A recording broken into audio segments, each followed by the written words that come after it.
Thank you very much. Very much appreciated.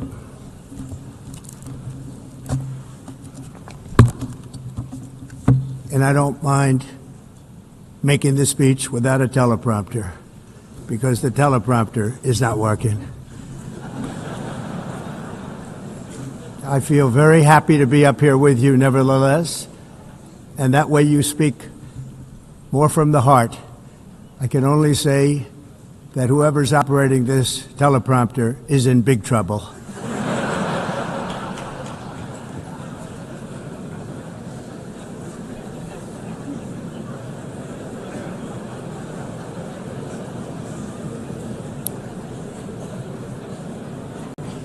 Hello, Madam First Lady.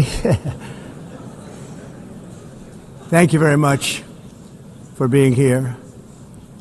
And Madam President, Mr. Secretary General, First Lady of the United States, distinguished delegates, ambassadors, and world leaders.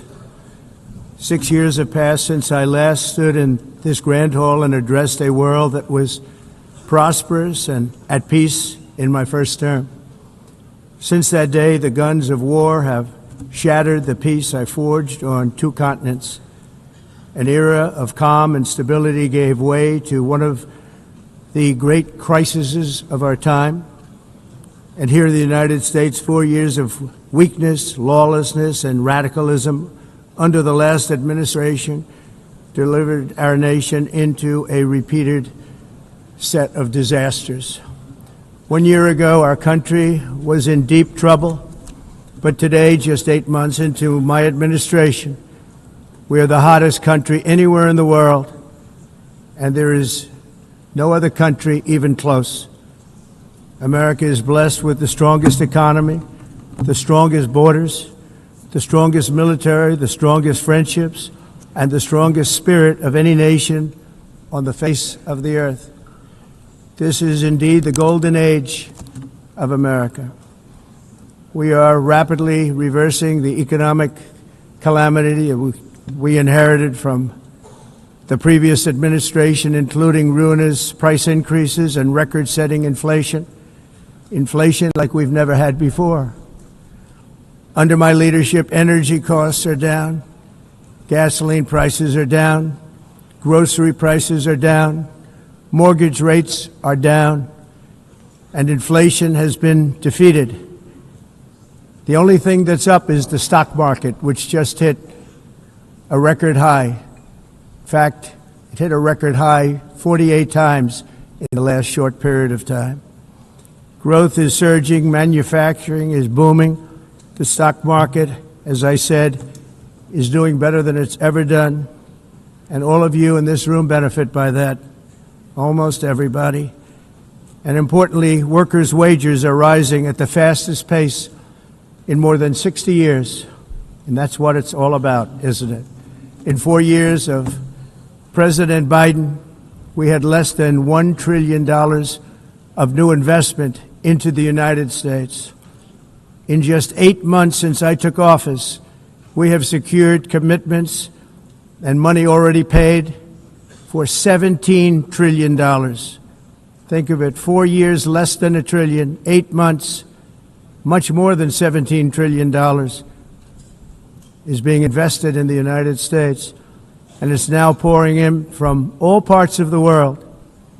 We've implemented the largest tax cuts in American history and the largest regulation cuts in American history, making this once and again the best country on earth to do business.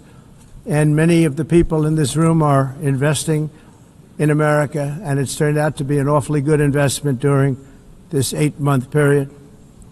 In my first term, I built the greatest economy in the history of the world. We had the best economy ever, history of the world.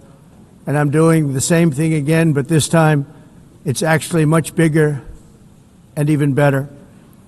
The numbers far surpass my record-setting first term. On our southern border, we have successfully repelled a colossal invasion. And for the last 4 months, and that's 4 months in a row, the number of illegal aliens admitted and entering our country has been 0. Hard to believe.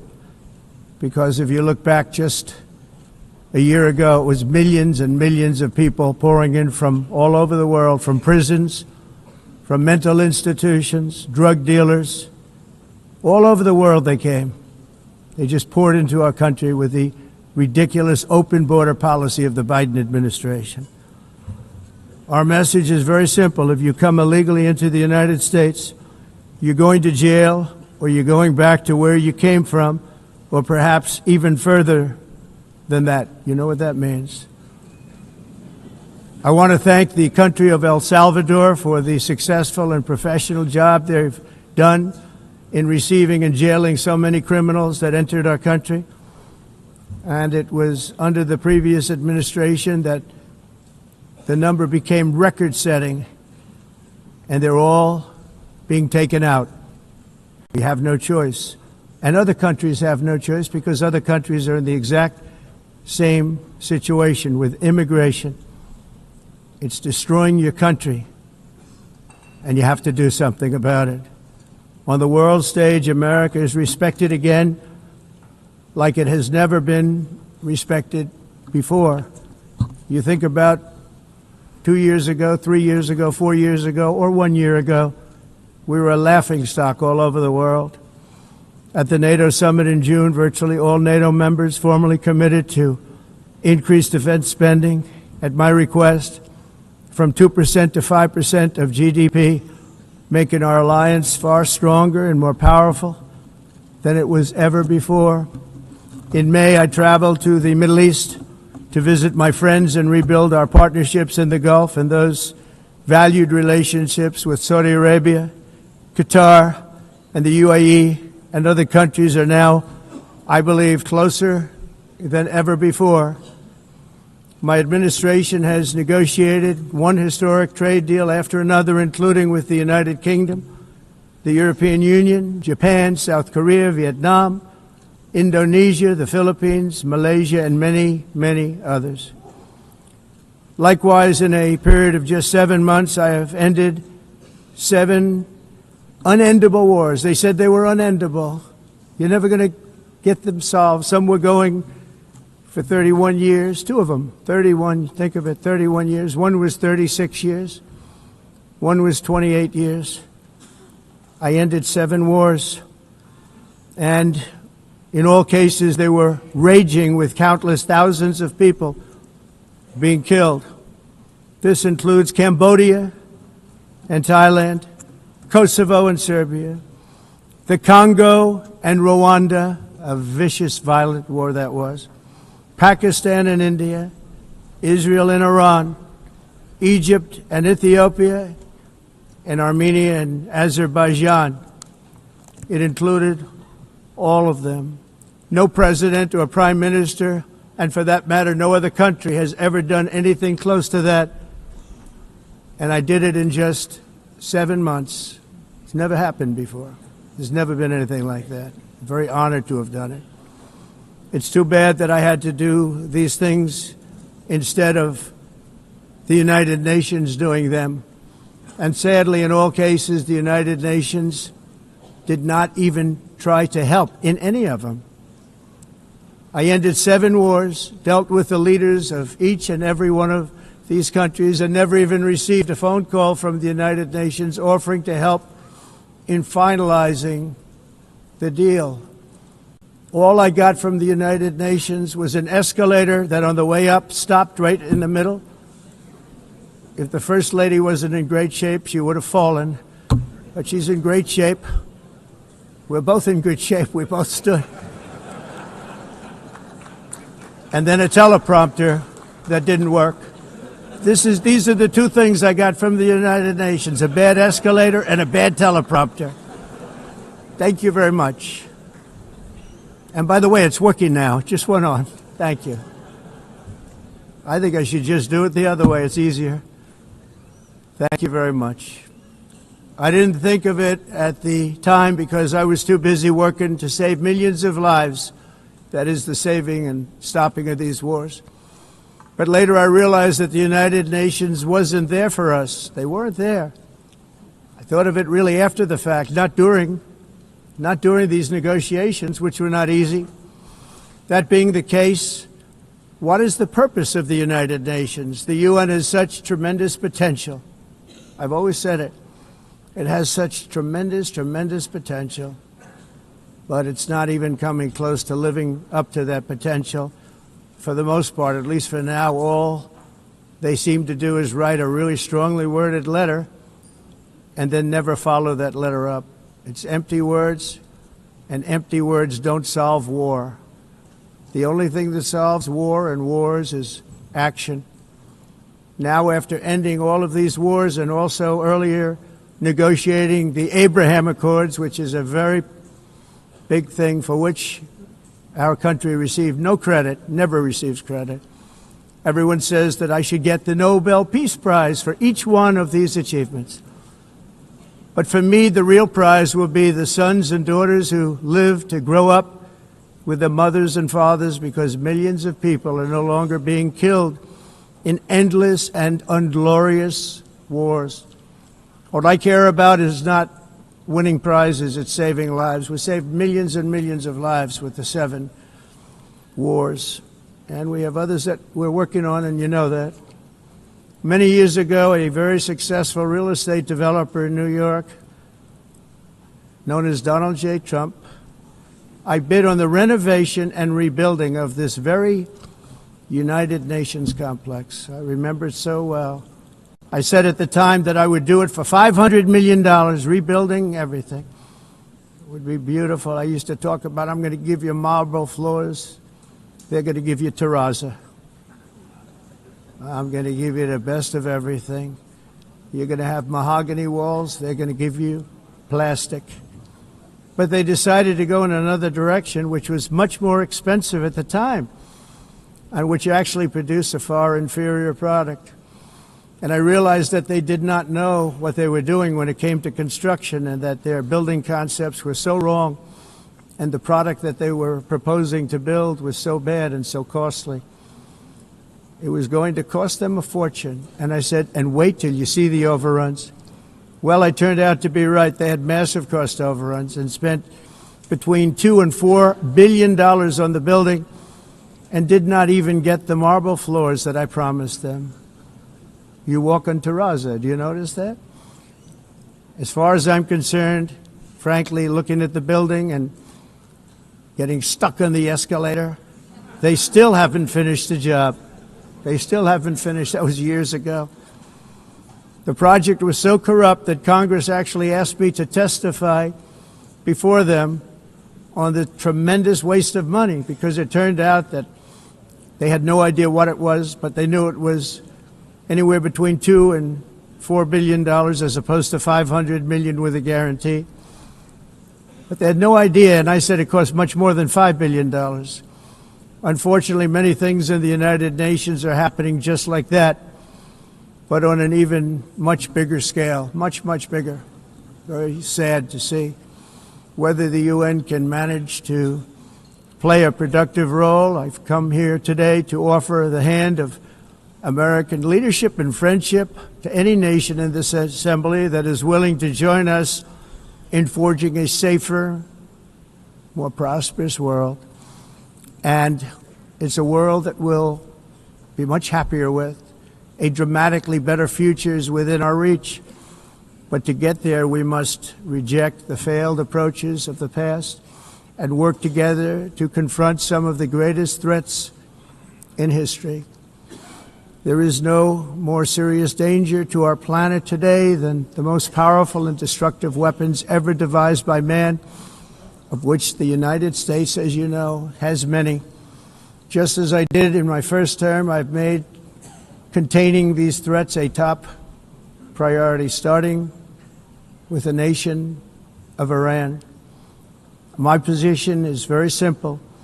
The world's #1 sponsor of terror can never be allowed to possess the most dangerous weapon.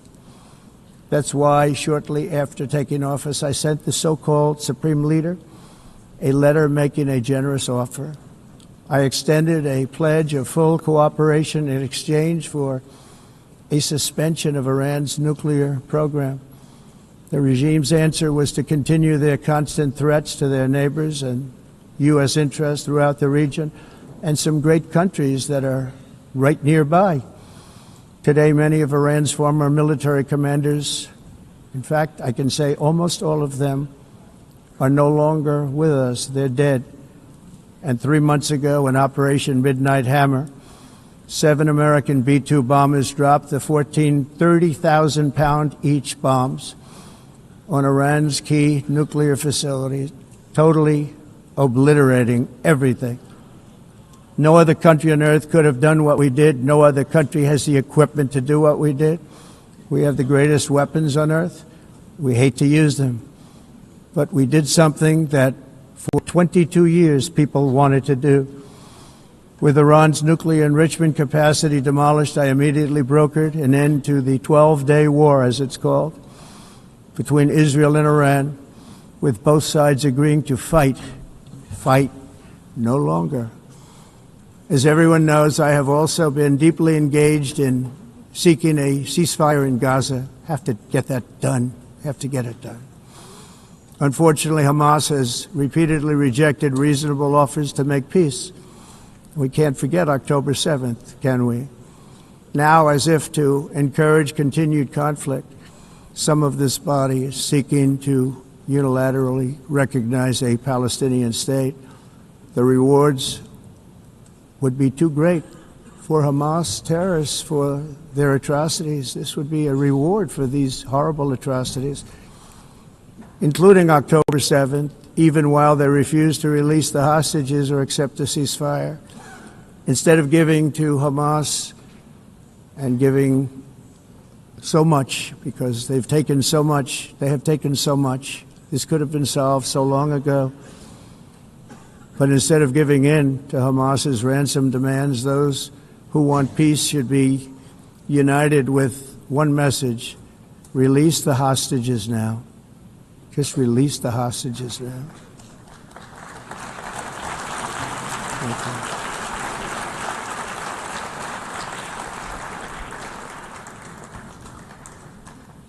Thank you.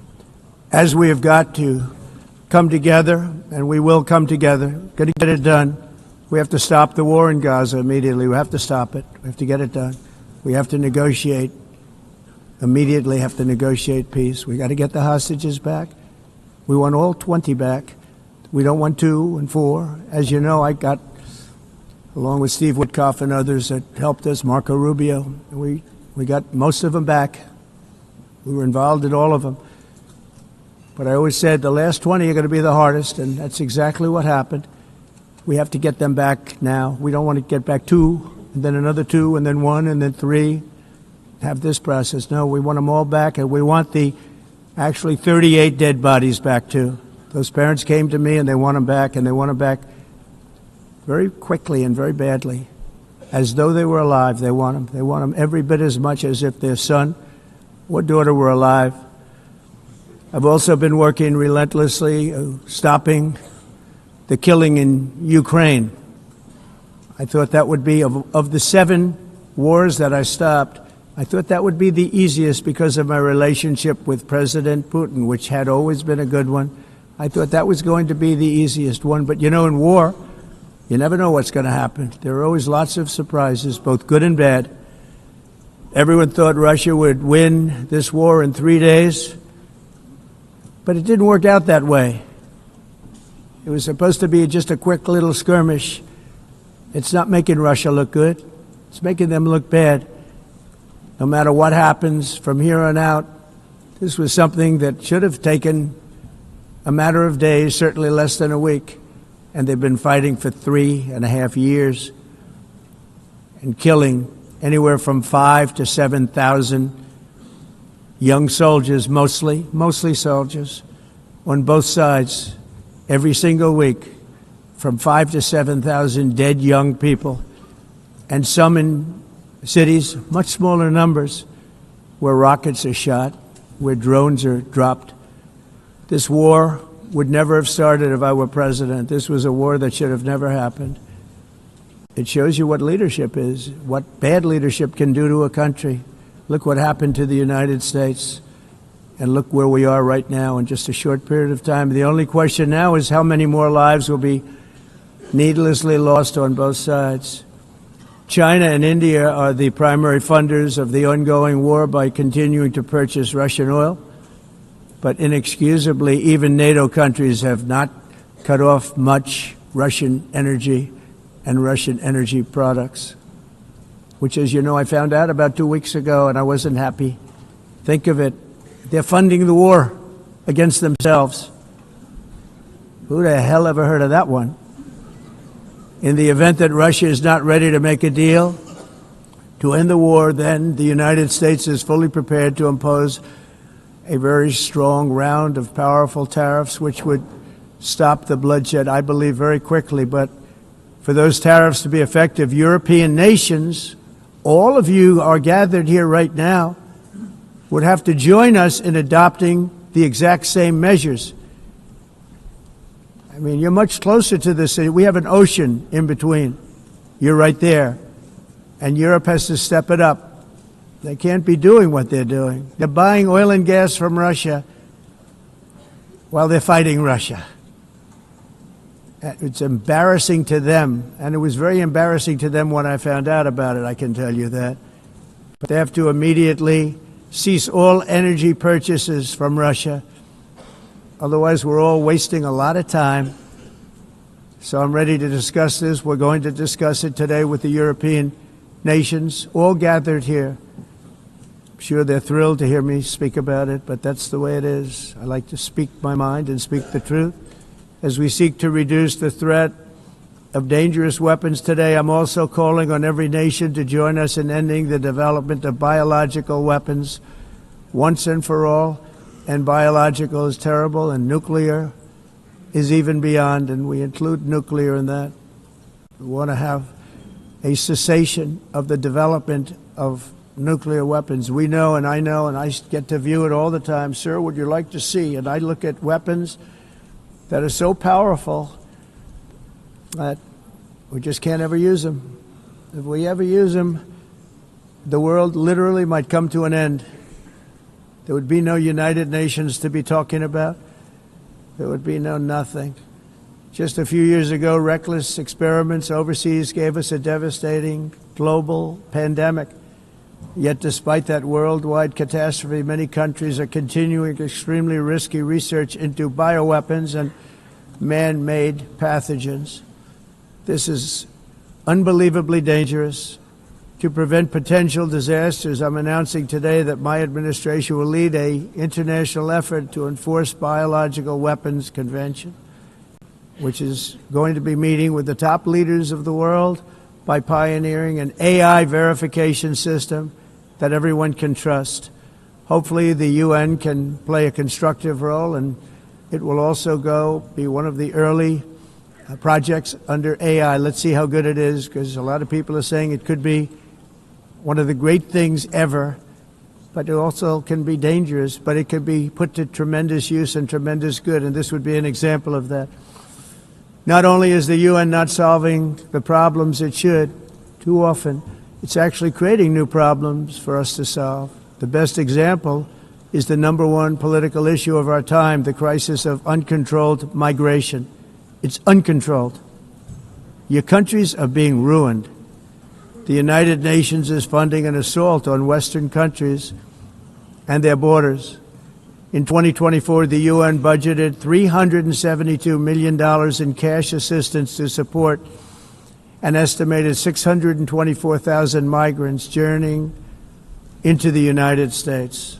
Think of that. The UN is supporting people that are illegally coming into the United States, and then we have to get them out. The UN also provided food, shelter, transportation, and debit cards to illegal aliens. Can you believe that? On the way to infiltrate our southern border. Millions of people came through that southern border.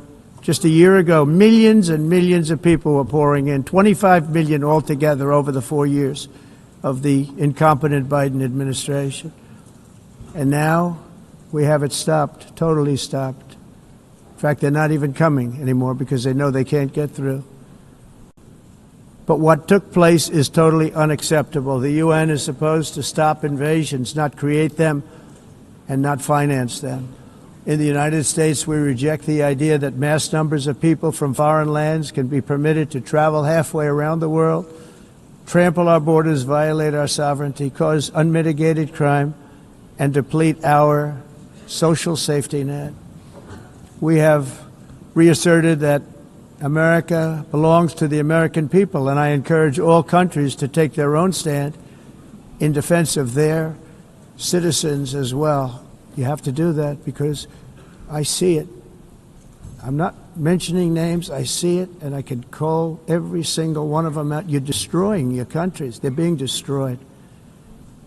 Europe is in serious trouble.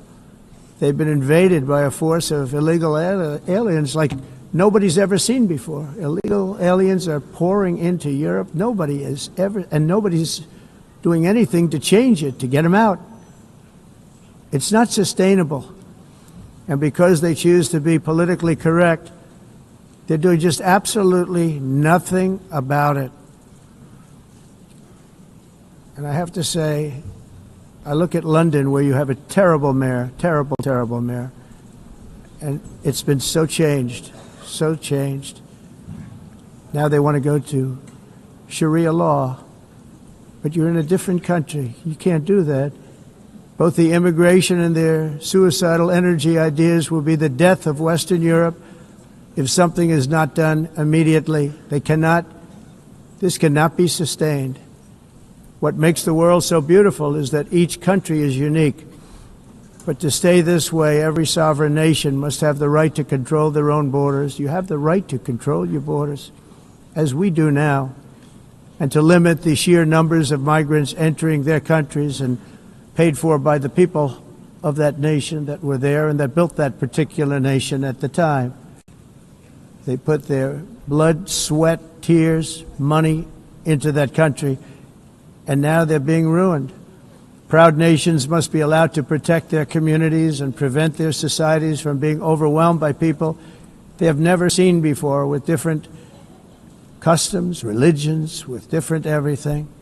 Where migrants have violated laws, lodged false asylum claims, or claimed refugee status for illegitimate reasons, they should, in many cases, be immediately sent home. And while we will always have a big heart for places and people that are struggling and truly compassionate, answers will be given.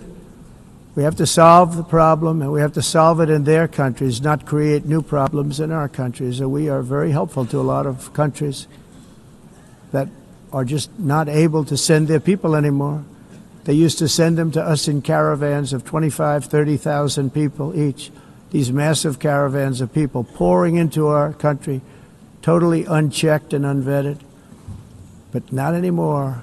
According to the Council of Europe, in 2024, almost 50% of inmates in German prisons were foreign nationals or migrants. In Austria, the number was 53% of the people in prisons were from places that weren't from where they are now. In Greece, the number was 54%, and in Switzerland, beautiful Switzerland, 72% of the people in prisons are from outside of Switzerland. When your prisons are filled with so-called asylum seekers who repaid kindness, and that's what they did, they repaid kindness with crime, it's time to end the failed experiment of open borders. You have to end it now.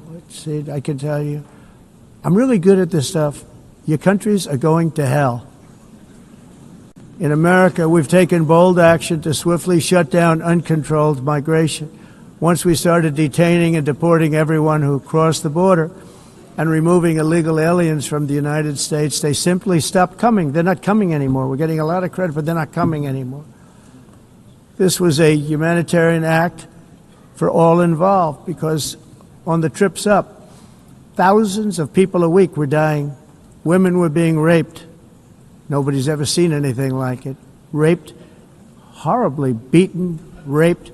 On the trip up, the journey up, it was a long walk. It was a long, arduous journey, indeed.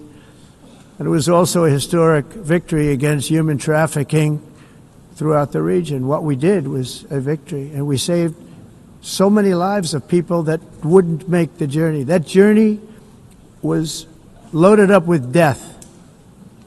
loaded up with death. Dead bodies all along the roads of jungles to get up. They go through jungles, they go through areas so hot you couldn't breathe. They were dying of suffocation, areas so hot that you couldn't breathe. Dead bodies all over.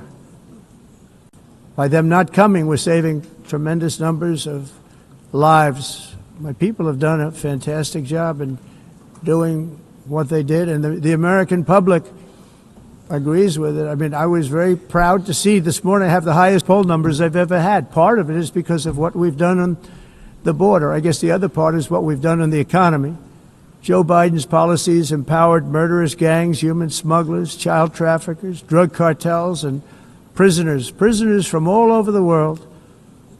The previous administration also lost nearly 300,000 children. Think of that. They lost more than 300,000 children, little children, who were trafficked into the United States on the Biden watch, many of whom have been raped, exploited, and abused, and sold. Sold. Nobody talks about that. The fake news doesn't write about it.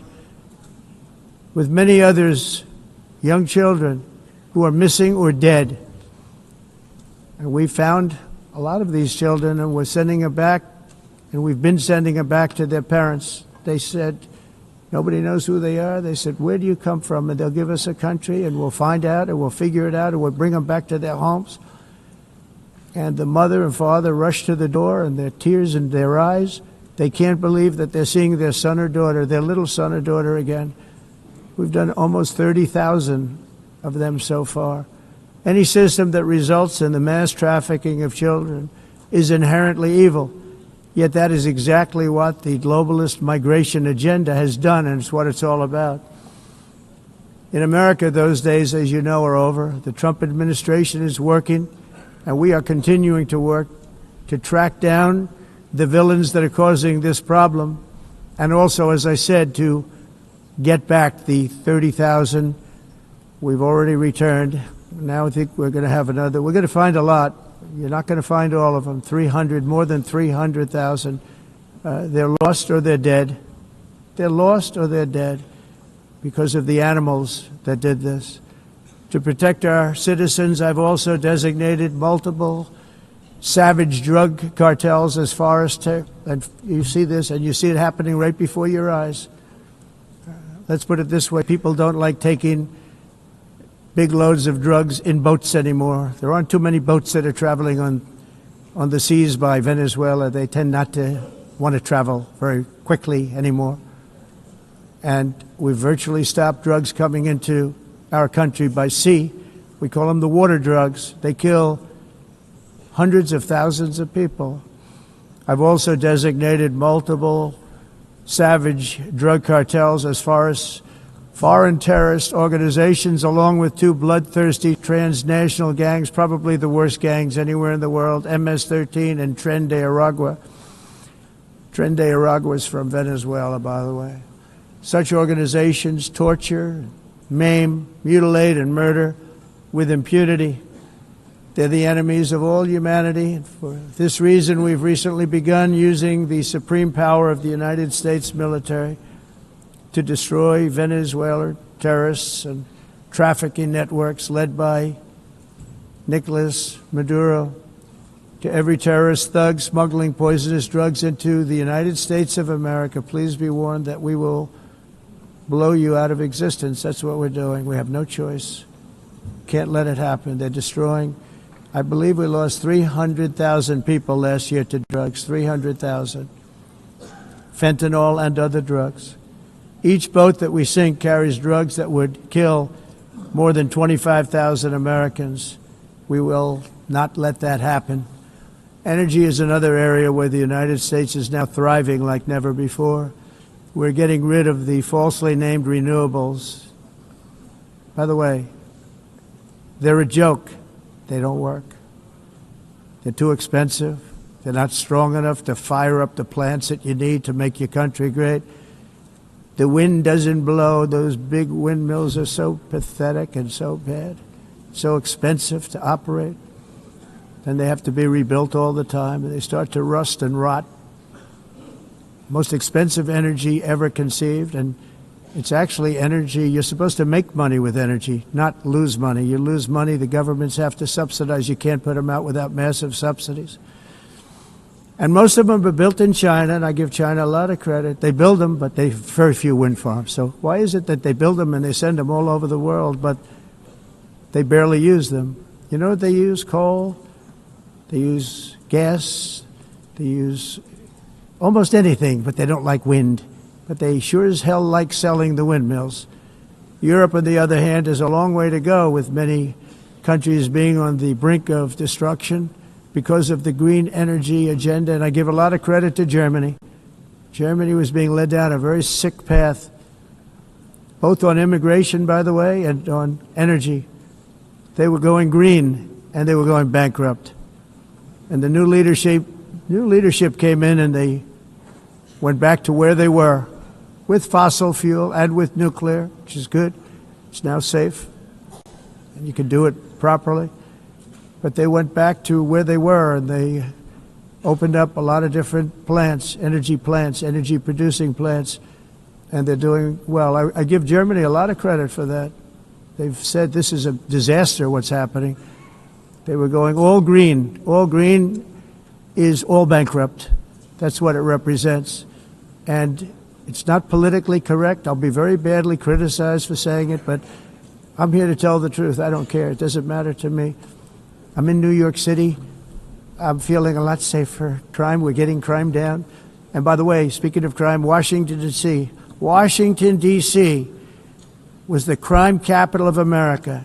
Now it's after 12 days, it's a totally safe city. Everyone's going out to dinner. They're going out to restaurants. Your wife can walk down the middle of the street with or without you. Nothing's going to happen. My people have done a fantastic job. And yes, I called in the National Guard, and the National Guard took care of business, and they weren't politically correct, but they took care of business. We got 1,700 career criminals out, brought them back to where they came from, the countries where they came from, or put them in jails. Washington, D.C. is now a totally safe city again, and I welcome you to come. In fact, we'll have dinner together at a local restaurant, and we'll be able to walk. We don't have to go by an armor-plated vehicle. We'll walk right over there from the White House. They've given up their powerful edge, a lot of the countries that we're talking about, in oil and gas, such as essentially closing the great North Sea oil. Oh, the North Sea, I know it so well. Aberdeen was the oil capital of Europe, and there's tremendous oil that hasn't been found in the North Sea, tremendous oil. And I was with the Prime Minister I respect and like a lot, and I said, you're sitting with the greatest asset. They essentially closed it by making it so highly taxed that no developer, no oil company can go there. They have tremendous oil left, and more importantly, they have tremendous oil that hasn't even been found yet. And what a tremendous asset for the United Kingdom. And I hope the Prime Minister is listening, because I told it to him 3 days in a row. That's all he heard. North Sea oil, North Sea, because I want to see them do well. I want to stop seeing them ruining that beautiful Scottish and English countryside with windmills and massive solar panels that go 7 miles by 7 miles, taking away farmland. But we're not letting this happen in America. In 1982, the executive director of the United Nations Environmental Program predicted that by the year 2000, climate change would cause a global catastrophe. He said that it will be irreversible, as any nuclear holocaust would be. This is what they said at the United Nations. What happened? Here we are. Another UN official stated in 1989 that within a decade, entire nations could be wiped off the map by global warming. Not happening. You know, it used to be global cooling. If you look back years ago in the 1920s and the 1930s, they said, global cooling will kill the world. We have to do something. Then they said global warming will kill the world, but then it started getting cooler, so now they could just call it climate change, because that way they can't miss. It's climate change, because if it goes higher or lower, whatever the hell happens, there's climate change. It's the greatest con job ever perpetrated on the world, in my opinion. Climate change, no matter what happens, you're involved in that. No more global warming, no more global cooling. All of these predictions made by the United Nations and many others, often for bad reasons, were wrong. They were made by stupid people that have cost their countries fortunes and given those same countries no chance for success. If you don't get away from this green scam, your country is going to fail. And I'm really good at predicting things, you know. They actually said during the campaign they had a hat, the best-selling hat. Trump was right about everything. And I don't say that in a braggadocious way, but it's true. I've been right about everything. And I'm telling you that if you don't get away from the green energy scam, your country is going to fail. And if you don't stop people that you've never seen before, that you have nothing in common with, your country is going to fail. I'm the President of the United States, but I worry about Europe. I love Europe. I love the people of Europe. And I hate to see it being devastated by energy and immigration. This double-tailed monster destroys everything in its wake, and they cannot let that happen any longer. You're doing it because you want to be nice. You want to be politically correct, and you're destroying your heritage. They must take control strongly and immediately of the unmitigated immigration disaster and the fake energy catastrophe before it's too late. The carbon footprint is a hoax made up by people with evil intentions, and they're heading down a path of total destruction. You know, the carbon footprint, it was a big, big thing a few years ago. I remember hearing about the carbon footprint, and then President Obama would get into Air Force One, a massive Boeing 747, and not a new one, an old one with old engines that spew everything into the atmosphere. He'd talk about the carbon footprint, we must do so. Then he'd get in and he'd fly from Washington to Hawaii to play a round of golf. And then he'd get back onto that big, beautiful plane and he'd fly back and he'd talk about, again, global warming and the carbon footprint. It's a con job. At extreme cost and expense, Europe reduced its own carbon footprint by 37%. Think of that. Congratulations, Europe. Great job. You cost yourself a lot of jobs, a lot of factories closed, but you reduced the carbon footprint by 37%. However, for all of that sacrifice and much more, it's been totally wiped out and then some by a global increase of 54%. Much of it coming from China and other countries that are thriving around China, which now produces more CO2 than all the other developed nations in the world. So all of these countries are working so hard on the carbon footprint, which is nonsense, by the way. It's nonsense. You know, it's interesting. In the United States, we have still radicalized environmentalists, and they want the factories to stop. Everything should stop. No more cows. We don't want cows anymore. I guess they want to kill all the cows. They want to do things that are just unbelievable, and you have it too. But you know, we have a border, strong, and we have a shape, and that shape doesn't just go straight up. That shape is amorphous when it comes to the atmosphere. And if we had the most clean air, and I think we do, we have very clean air. We have the cleanest air we've had in many, many years. But the problem is that other countries, like China, which has air that's a little bit rough, it blows. And no matter what you're doing down here, the air up here tends to get very dirty because it comes in from other countries where their air isn't so clean. And the environmentalists refuse to acknowledge that. Same thing with garbage. In Asia, they dump much of their garbage right into the ocean. And over about a 1 week and 2 week journey, it flows right past Los Angeles. You've seen it. Massive amounts of garbage, almost too much to do anything about, flowing past Los Angeles, past San Francisco, and then somebody will get in trouble because he dropped a cigarette on the beach. The whole thing is crazy.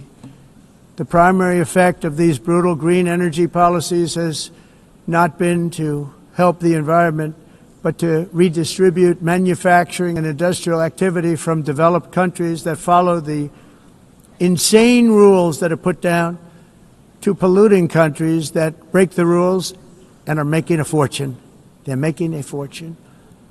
European electricity bills are now 4 to 5 times more expensive than those in China, and 2 to 3 times higher than the United States. And our bills are coming way down. You probably see that our gasoline prices are way down. You know, we have an expression, drill, baby, drill, and that's what we're doing.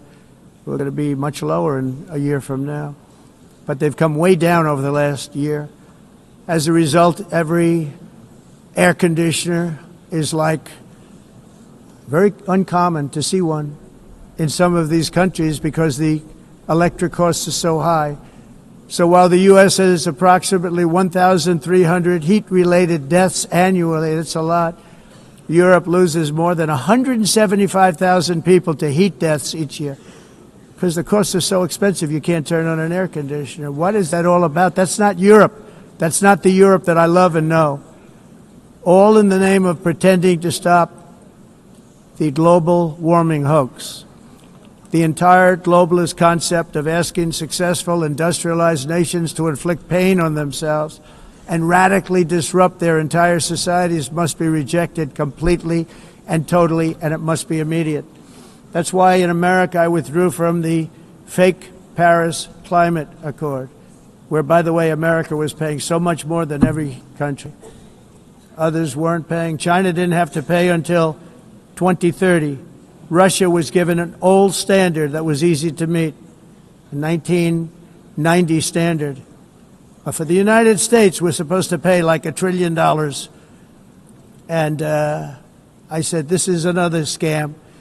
The fact is, the United States has been taken advantage of by the world for many, many years, but not any longer, as you probably noticed. I unleashed massive energy production and signed historic executive orders to hunt for oil, but we don't have to do much hunting because we have the most oil of any nation anywhere, oil and gas in the world. And if you add coal, we have the most of any nation in the world. Clean, I call it clean, beautiful coal. You can do things today with coal that you couldn't have done 10 years ago, 15 years. So I have a little standing order in the White House. Never use the word coal, only use the words clean, beautiful coal. Sounds much better, doesn't it? But we stand ready to provide any country with abundant, affordable energy supplies if you need them, when most of you do.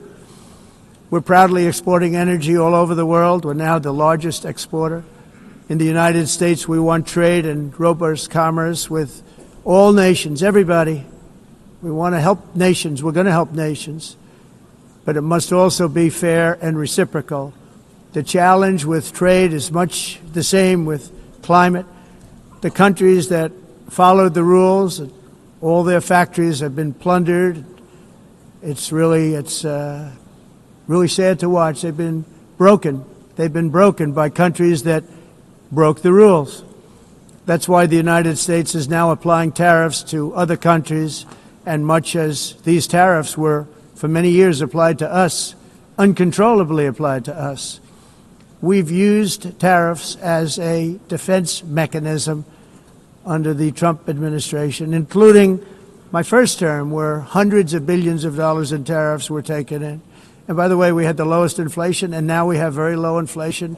The only thing different is that we have hundreds of billions of dollars flowing into our country.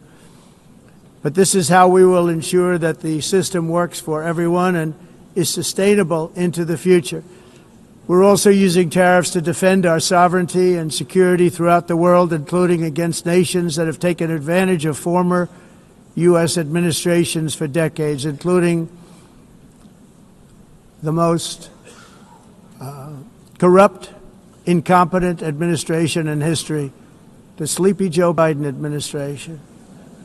Brazil now faces major tariffs in response to its unprecedented efforts to interfere in the rights and freedoms of our American citizens and others, with censorship, repression, weaponization, judicial corruption, and targeting of political critics in the United States. I have a little problem saying this because I must tell you, I was walking in and the leader of Brazil was walking out. We saw him and I saw him, he saw me, and we embraced. And then I'm saying, can you believe I'm going to be saying this in just 2 minutes? But we actually agreed that we would meet next week. We didn't have much time to talk, like about 20 seconds. They were in retrospect, I'm glad I waited because this thing didn't work out too well. But we did talk. We had a good talk, and we agreed to meet next week, if that's of interest. But he seemed like a very nice man, actually. He liked me, I liked him. But if you, and I only do business with people I like. When I don't like them, I don't like them. But we had, at least for about 39 seconds, we had excellent chemistry. It's a good sign.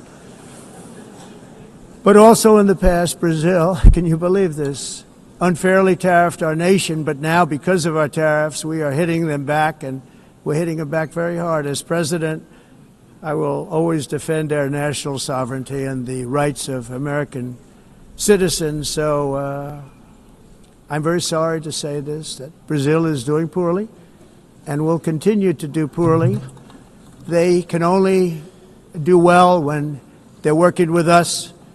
Without us, they will fail, just as others have failed. It's true. Next year, the United States will celebrate the 250th anniversary of our glorious independence, a testament to enduring power and American freedom and spirit. We will also be proudly hosting the 2026 FIFA World Cup, and shortly thereafter, the 2028 Olympics, which is going to be very exciting. I hope you all come. I hope that countless people from all over the globe will take part of these will be great celebrations of liberty and human achievement, and that together we all can rejoice in the miracles of history that began in July 4th, 1776, when we founded the light to all nations. And it's something really that an amazing thing came out of that date. It's called the United States of America. In honor of this momentous anniversary, I hope that all countries who find inspiration in our example will join us in renewing our commitment, values, and those values really that we hold so dear. Together, let us defend free speech and free expression. Let us protect religious liberty, including for the most persecuted religion on the planet today. It's called Christianity. And let us safeguard our sovereignty and cherish qualities that have made each of our nations so special, incredible, and extraordinary. In closing, I just want to repeat that immigration and the high cost of so-called green renewable energy is destroying a large part of the free world and a large part of our planet. Countries that cherish freedom are fading fast because of their policies on these two subjects. You need strong borders and traditional energy sources if you are going to be great again.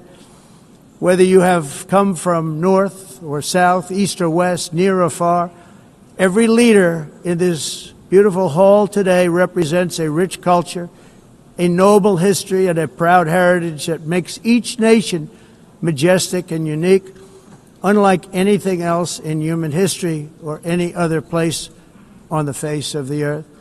From London to Lima, from Rome to Athens, from Paris to Seoul, from Cairo to Tokyo and Amsterdam to right here in New York City, we stand on the shoulders of the leaders and legends, generals and giants, heroes and titans who won and built our beloved nations, all of our nations, with their own courage, strength, spirit, and skill.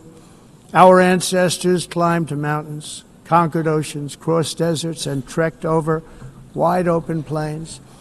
They charged into thunderous battles, plunged into grave dangers, and they were soldiers and farmers and workers and warriors and explorers and patriots. They built towns into cities, tribes into kingdoms, ideas into industries, and small islands into mighty empires. You're a part of all of that.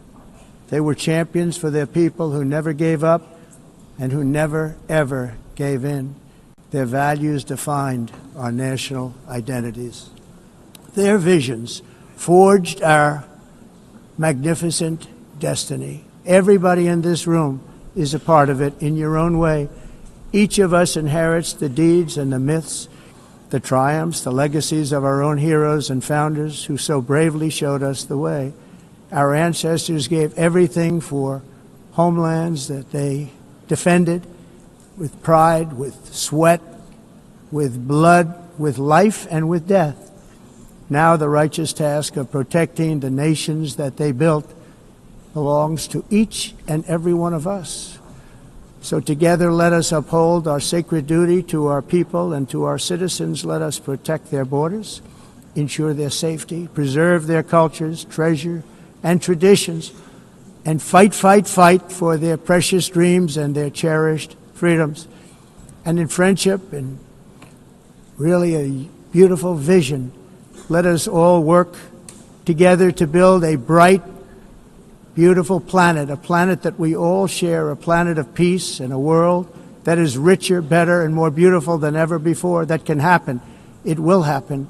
It will happen, and I hope it can happen and start right now, right at this moment. We'll turn it around. We're going to make our countries better, safer, more beautiful.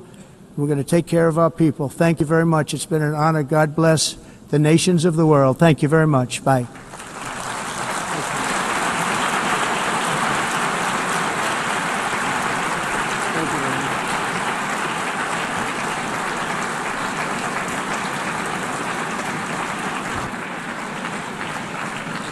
On behalf